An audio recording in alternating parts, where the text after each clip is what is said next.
மாவட்டம் கடையால் பேரூராட்சிக்குட்பட்ட பேனு பழங்குடியின கிராமத்தைச் சேர்ந்த ஷீலா தான் படித்த அதே அரசு பழங்குடியினர் உண்டு உறைவிட பள்ளியில் 34 ஆண்டுகளுக்கு பிறகு தலைமை ஆசிரியராக பொறுப்பேற்றுள்ளார்.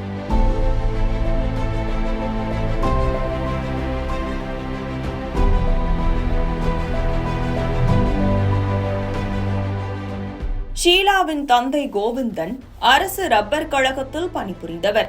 அவர் தனது மூத்த மகள் ஷீலாவை 1991ஆம் ஆண்டு 10ஆம் காணி மலையோர கிராமத்தில் உள்ள அரசு பழங்குடியினர் உண்டு உறைவிட பள்ளியில் 1ஆம் வகுப்பில் சேர்த்தார்.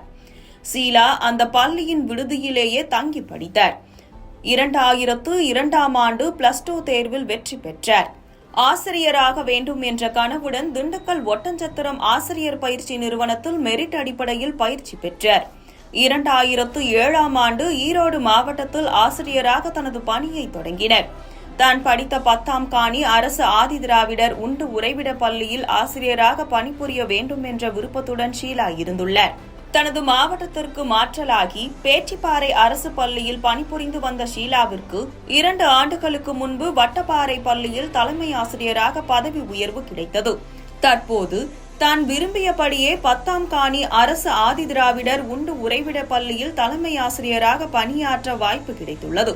ஷீலாவின் இந்த சாதனை 10ஆம் காணி, 6ஆம் காணி மற்றும் அதை சுற்றியுள்ள பழங்குடியின கிராமங்களில் வசிக்கும் அனைவருக்கும் பெரும் மகிழ்ச்சியை அளித்துள்ளது. இங்கே என்னோட ஸ்கூலுக்கு எப்போவுமே வந்திருக்கேன். ஆனால் இப்போ வரும்போது ஒரு புதிய ஃபீல் எனக்கு ஆகிருந்தது, சந்தோஷமாக இருந்தது. இந்த அளவுக்கு வரவேற்பெல்லாம் கிடைக்கும்னு நான் நினைக்கவே இல்லை. என்னோடய ஃபேமிலி எல்லாமே சாதா ஃபேமிலி தான். இப்போவும் சொந்தக்காரங்க எல்லாருமே அப்படி தான் இருக்காங்க. ஆனால் கொஞ்சம் எஜுகேட்டடாக வந்திருக்காங்க பீப்புள்ஸ் எல்லாருமே.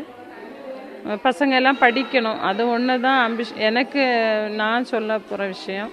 படித்த படிப்பு தான் முக்கியம். எந்த ஒரு ஏழையுமே படிப்புங்கிற விஷயந்தான் உயர்த்தோன்னு என்னோட லெவலில் நான் புரிஞ்சிருக்கிறேன். நீங்களும் அந்த மாதிரி படித்து பெரிய ஆளாக வரணும். இன்னைக்கு கீழே இருந்து வரக்கூடிய எல்லா சமுதாயமுமே, பழங்குடியினர் மக்கள் மட்டும் இல்லை, எல்லா சமூகத்தில் உள்ள மக்களுக்கும் ஸ்டூடெண்ட்ஸுக்காக இருந்தாலும் இதைத்தான் சொல்லுறேன்.